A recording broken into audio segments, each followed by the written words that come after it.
Hello, in this demonstration we're going to be focusing on the vector data model, and particularly a few of the different idiosyncrasies of it and how we might manipulate some of these data.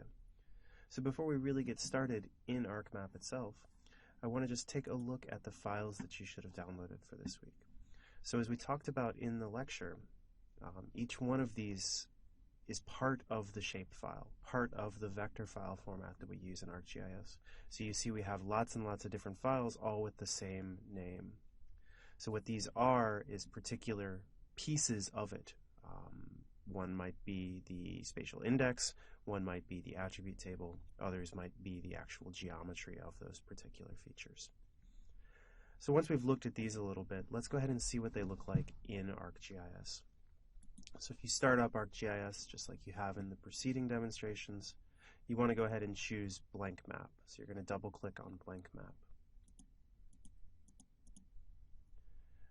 This will bring it up the same way we've seen before, where we have our layers, we have our display area. And the way that we're actually going to add data in, again, is to use this tool right here, this little sort of square diamond with a plus on it. So choose that. And then what we want to do is navigate our way to the place on the hard drive where we've stored those data. So mine, I've already made the connection to that particular folder, but if you need to do this again, you're going to use this button to sort of map the location of the folder that you want to go to. So I have mine hidden on my N drive in the GIS folder. So let's choose that. And then you should have downloaded and saved the lab or demo 3 data.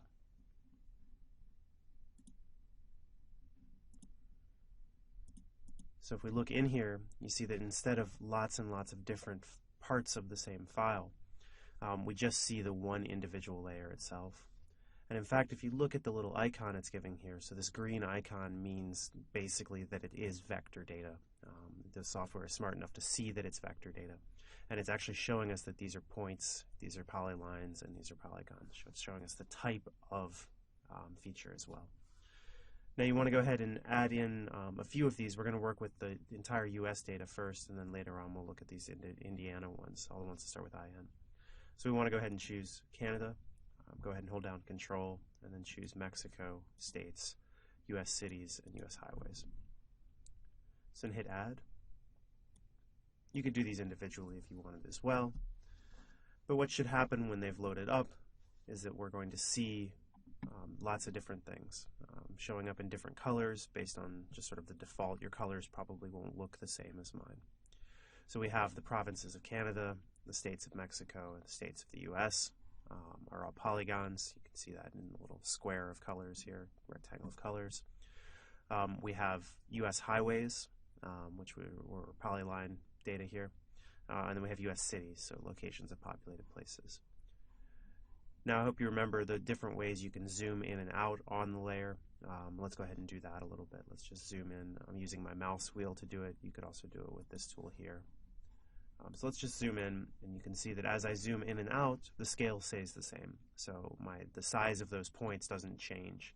The width of the lines, the width of the edges around a polygon, they don't change at all.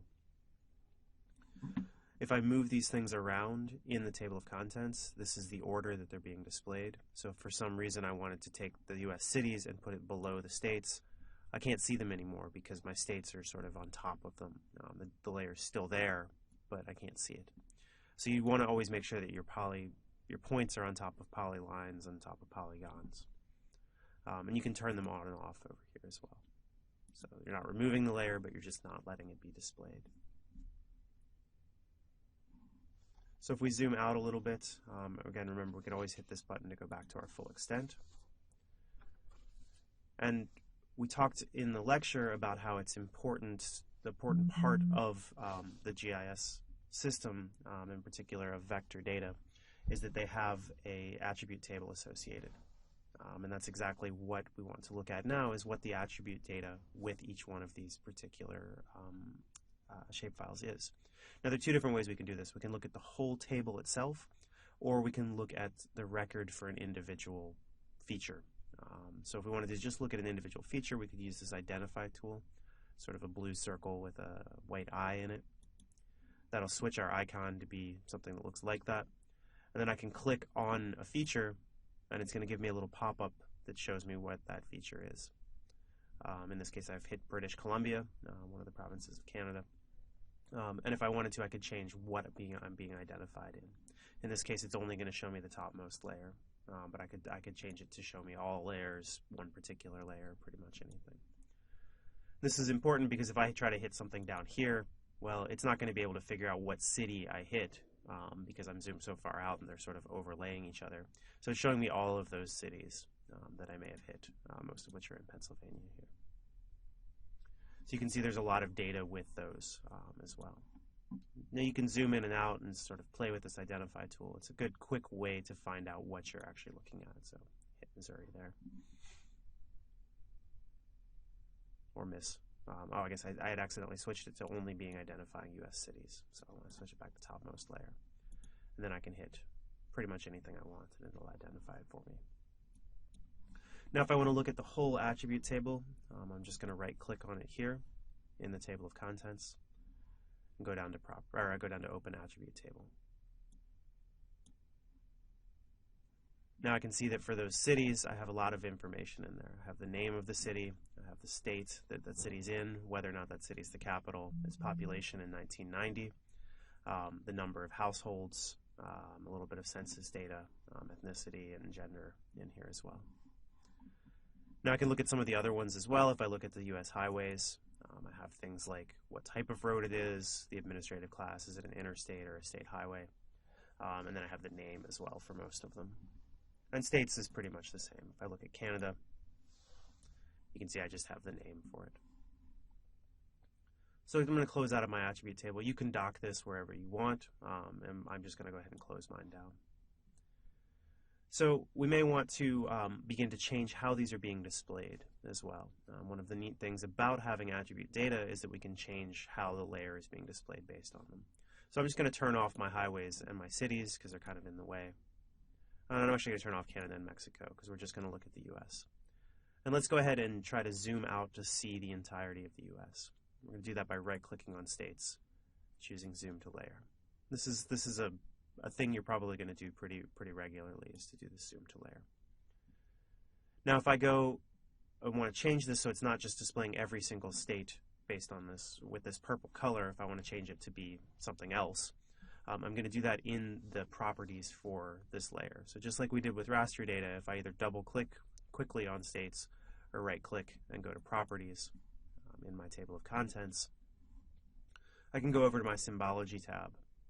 And I have a bunch of different ways that I can display those data. So if I wanted to just do categories here, it's going to ask me what value field I want to use. Well, I'm going to go ahead and use the state name.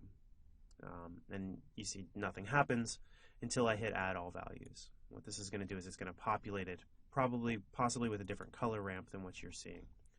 It usually defaults to this kind of pastel one.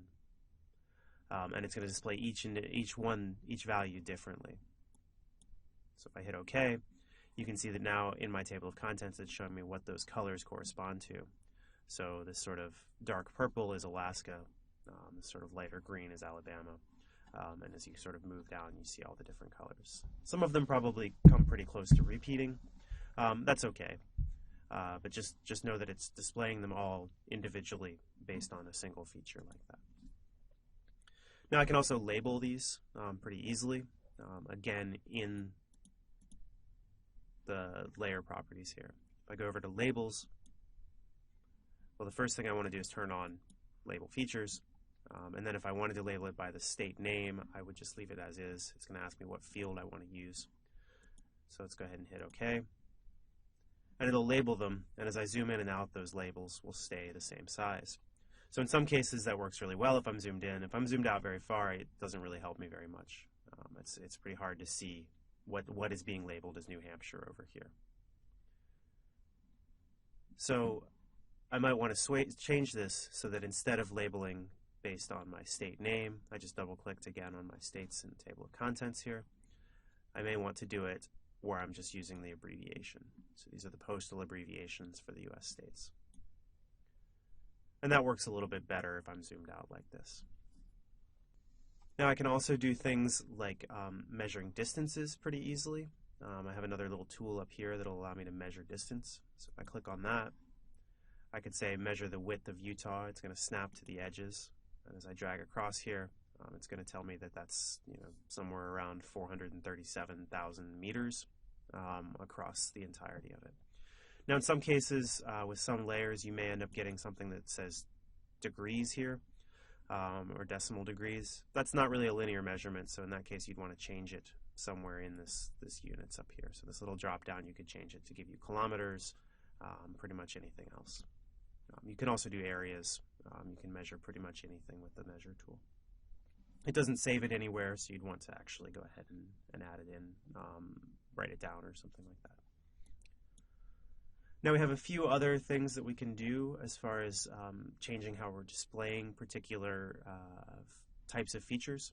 So for states, each one is individual. Each feature is its own thing and has its own name and should be displayed differently. But if we wanted to look at something, again, like our highways here, if we turn that layer back on, if you remember the attribute table there has different administrative classes. So what we have are several different types of data, several different categories. We might want to display these differently. So I just am closing down my attribute table. I'm going to go in here, and what I want to do is back in my symbology.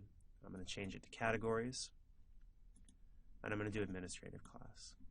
So now when I hit add all values, well, it's going to display those. There's only 3 different things in there. There's interstates, there's state highways, and there's U.S. highways. So if I want to change these things so that I can see them a little more clearly, the differences, I can just click on the feature, the sort of symbol here, and say I might want to do highway for this one. For state highway, I might want to do major road. And for U.S. highway, I might want to do expressway. So now I have different types of ways to display. I have a different symbology for each one. So when I hit OK now, you see that almost everything that we have are interstates. There's a few U.S. highways sort of heading up into Canada. And then the only place we really have state highways left in this particular data set is in Alaska. So what we have is we've done the same sort of displaying, the same sort of symbology changing, but we've just done it in a way that it's showing us the different categories. Now we can also change things based on numeric values. So if we remember, I'm going to turn off highways here. If we remember, we have cities. If we open this up, we have a lot of numeric values in here. So we may want to change this so that the symbol itself is bigger or smaller or a different color based on the population field. So to do this, we're going to go back into symbology. In this case, we're going to go down away from quantity or categories into quantities here. So it's going to ask us what the value is. Let's do population 1990. We're going to leave it on graduated colors. And what's going to happen is the lower values are going to be sort of lighter colors, the darker values are going to, or the higher values are going to be darker values. So if we zoom in a little bit, you can see that there's a lot of places that have relatively low populations, and then just a few that have higher populations. So like New York here is up in one of the really big ones. Washington, D.C. should be somewhere in between. Now we can also do this by, if we go into our symbology again, that was graduated colors. We could also use graduated symbols. What that's going to do is just make a bigger symbol. And in this case, let's go ahead and change it so that our number of classes here is 10 instead of 5.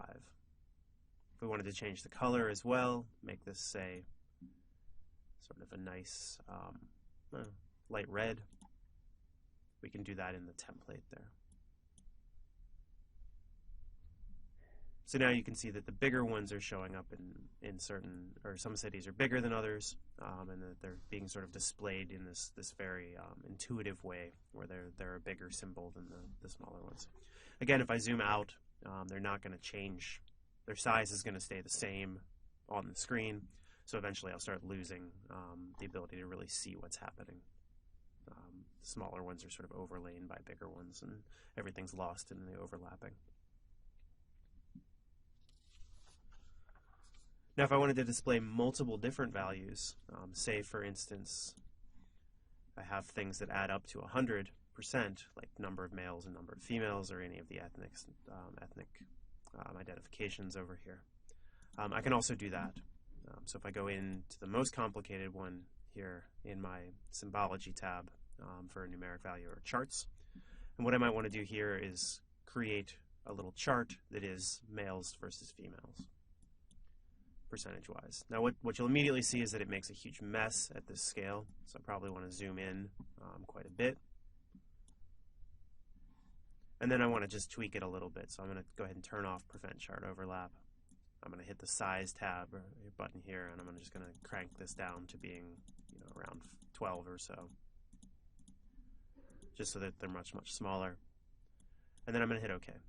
So now what I see is that for each individual place, it's displaying it in a way that's showing me a comparison of two different values. In this case, the number of males and the number of females. So let's say at this point I had made this really, really neat thing where I'd wanted to save everything. I wanted to save how it was being displayed. I can do that by right-clicking here and going down to Save as Layer File. And what this layer file is it's not the actual data. All it is how the data are being displayed. So I could load this back up, and it's a link to that file, how it's being displayed. So I could reload this in another map document. I could reload it in the same one if I'd accidentally removed it. It's a good way to save your symbology without having to make a different copy of the data itself. Now let's look at one last little thing, and that's selections. And we talked about this in the lecture for this module, about how the selections are actually a pretty important part of what the GIS data will allow you to do.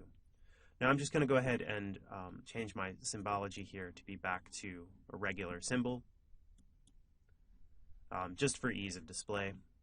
And I'm going to do the same thing. Well, I'll leave highways as is, actually. So let's look at a couple of different ways we might select data. The first thing we can do is selecting by the attribute table data itself. So if I open up this attribute table for U.S. cities, and say I wanted to select all of the cities with a population of greater than, say, 2 million or something. I can hit this Select by Attributes button right here. So just to repeat that, it's this one right here. Once I hit that, I'm sort of creating a little equation that's going to let me select it based on something that I've put in.